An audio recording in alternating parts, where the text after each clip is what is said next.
Liz Shaw will be speaking from the CC Manual, Speech 6, Vocal Variety. When she was young, Liz Shaw was told that she would grow up to marry a guy just like dear old dad. Nobody warned her, however, that she would become the mother. Please welcome Liz Shaw with her speech, Like Mother, Like Daughter.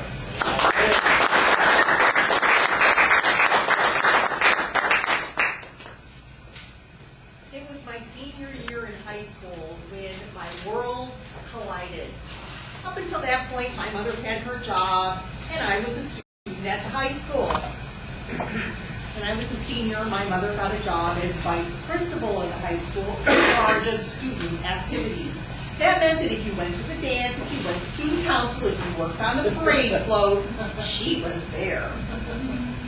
As it turned out, my mother was more popular than I was. Also, as it turned out, my friends developed a love of saying things like, "You sounded just like your mother when you said that." "Oh my gosh, that facial expression is just like your mom." I gotta tell you, I did not appreciate that. My mother and I had a falling out the summer after my senior year. And we remained cordial, but we were not friends. You know, there's that transition time from childhood to adulthood where children become friends with their parents. We sort of missed that. When I had cancer 10 years ago is when my mom and I kind of reconciled. And I would tell you today, she's one of my very best friends. A couple years ago, I went to visit her up in Prescott. She's in her mid-70s right now, which is kind of that special age where the brain doesn't work quite the way that it used to. The body definitely doesn't work the way that it used to. So I get there, give her a big hug, we sit down and we're talking. And I notice that the entire back of her left hand has a really deep bruise on it. I'm worried she might have fallen. So I say, "Mom, how did you get that bruise?" And my mom says, "I'd rather not tell you." And my dad says, "Abby, you need to tell her or I will." And my mom says, "I really don't think she was from that." And my dad says, "Abby?" And my mom goes, "Okay." I was sitting at the sewing machine and I was clipping some threads. I had the scissors in my hand and I looked down and I saw that wart and I thought, why not? And I just snipped it off. Who knew that it was going to bleed for hours? This is when I became my mother. I said, "If you ever do anything like that again, I will put you in a nursing home so bad you will make your head spin."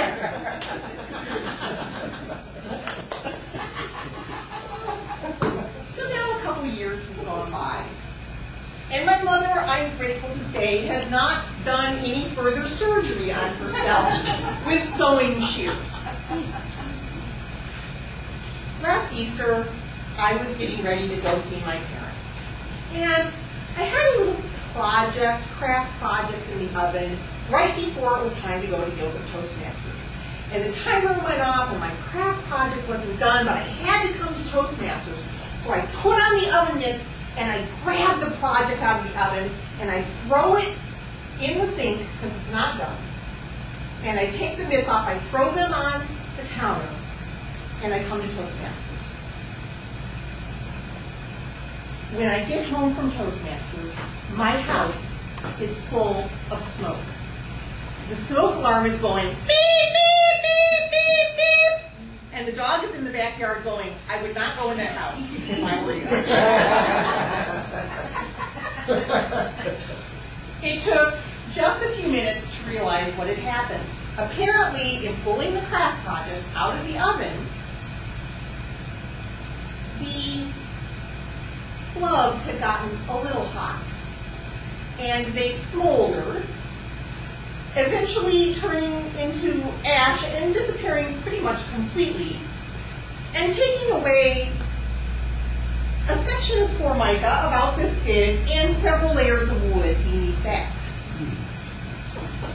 Now, I don't know if you remember, but Easter was a lovely weekend in Arizona, and I thought, maybe I should stay home with the windows open, let the smoke air out of the house, and skip going up to Prescott for Easter. And then I thought, no, my parents, 77 years old, really, whenever I have the chance, I need to go up there. But I am not telling them that I almost burned down the house. So I get up there, and for the first 24 hours, I'm doing quite well. No mention of the smoke, and Gumbo's keeping it under the lid. The second day I'm there, they have the news on, and we're watching TV, and you know how you go into that kind of zombie mode when you're watching TV. And the weather comes on, and they're talking about what a lovely day in Phoenix it is, and have your doors and windows open, and it just slipped out that I sort of wished I was at home airing my house out. And it was at this point where the parents detected that possibly something had occurred. The thumb screws were brought out, and I was tortured into admitting the truth. At which point, my mother said, "If you ever do something like that again, I will put you in a nursing home so fast it will make your head spin." And that is when I realized the truth of the saying, like mother, like daughter.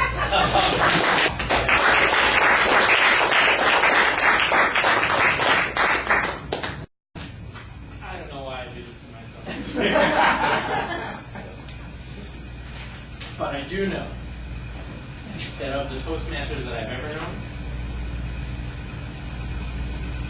Liz always presents herself in a way appropriate to this project.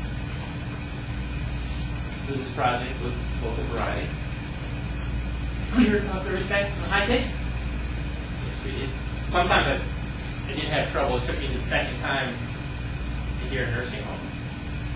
I heard the head would spin, so I knew there was some not so positive outcome. But I like that you turned it around back to yourself from your mom with that same sentence. I don't know if I'm ready for nursing home, so I'm hoping that I don't do anything to deserve that just yet. I somehow expect my kids to use that on me one day. This is a little bit on the sneaky side, too. This is a vocal variety speech. She didn't have her hands in her pockets. No. You not only could hear the sheepish take the work off with my shears. You saw it. You saw it in the facial expressions. You saw it in the motion. You saw it in the hand motion. You saw it with the other bits too. So she has no problem relaying interesting and fun facts about herself, which is good because the one thing that you build in yourself, the ability to have fun with yourself. But if you can't present that and realize that you've done something like that, it doesn't work. We know when Liz is talking. We know when her dad is talking. But the funniest kind of part about Liz's presentation is right in the title. We had to think about whether it was Liz or Mom talking because there was enough similarity, as much as it probably pains her to realize it, that it made us think, wait a minute, I don't envy the fact that your mother became the vice principal at your school. That definitely wouldn't have worked in my house. I definitely was not the model child. And at Columbia University, I think to this day, they remember the Fleischner boys. My poor mom. And the things that we did. Liz always builds in those elements of speech that enhance. She enhances the visual, she enhances with emotion, she enhances with the gestures. But particularly in this speech, we got pitch, speed, and volume. Three main aspects in vocal variety. What she didn't leave out was vivid description function. Again, I don't know why I do this myself. Today it seemed to be the luck of the draw, but I'm always pleased. Thank you, Miss.